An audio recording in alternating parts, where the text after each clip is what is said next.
Real long rant. I just was trying to record it on Messenger and it was failing. The original outlaw clubs, the original outlaw clubs back in the 1900s were racing clubs that were outside of the AMA. The AMA was the American Motorcycle Association. It was an organization that was designed to put rules and regulations on motorcycle racing back in the 1900s.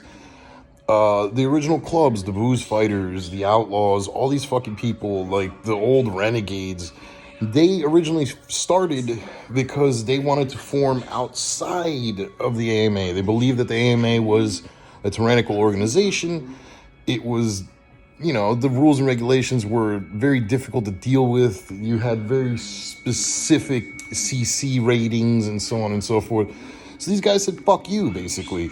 They used to wear a Diamond 13 patch, which the 13 was the 13 outlaw racing clubs that were out there in, the early 1900s, basically. That's where the term outlaw motorcycle came from, actually, was out of the AMA. Then you got fast forward to World War II, right? World War II, all these guys went over, everyone basically went over. Well, they had Harleys and Indians over there, and they were riding them around shooting fucking Nazis. So when they came back, they were seeking that camaraderie, the stuff that they had with their fellow soldiers while they were in there. They formed motorcycle clubs when they got back. They realized they didn't really fit well into society anymore because of the shit they saw and the things that they'd been through.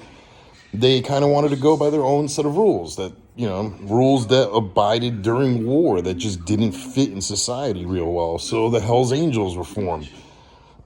They used nose art.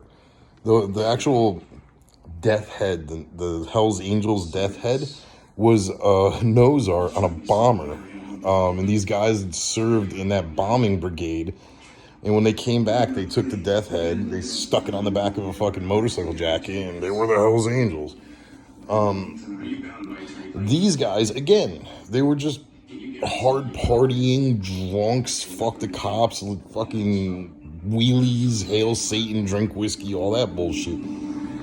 Then the 90s came. And in the 80s and the 90s, what happened is there was once drugs got involved, basically, and the 80s is once they started moving cocaine and stuff around, they were killing the fuck out of each other. These clubs were just bartering each other because there was so much money involved in moving cocaine around that something was formed called the COC, which is the Confederation of Clubs. And it was a place, basically they rebuilt the AMA, which is the only thing. American Motorcycle Association still exists. You can join it. It's a good organization to have. Send them your $20 a year, whatever. The COC was a place where it was like a round table where like all these different clubs can come and sit down and talk about things instead of kill each other. Well, they had to design a hierarchy. They had to be someone at the top that would be the final word in the decision, basically.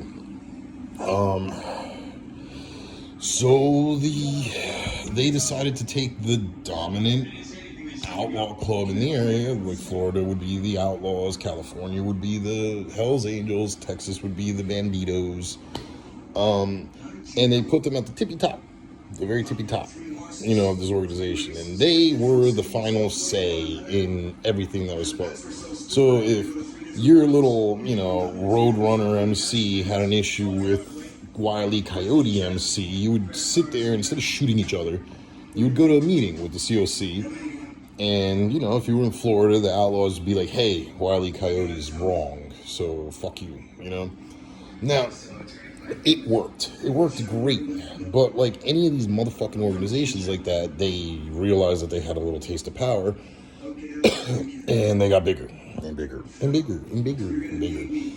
And now they're fucking tyrannical organizations. Like if you wanted to start a Christian ministry on a motorcycle and you wanted to have a Jesus patch on the back that said like, praise Jesus, hail Satan, whatever the fuck, you would not be able to form that club without actually going and, say you're in Florida, asking the Outlaws for permission and a blessing so that you can wear a patch on your back that says Hail Jesus. It's fucking ridiculous.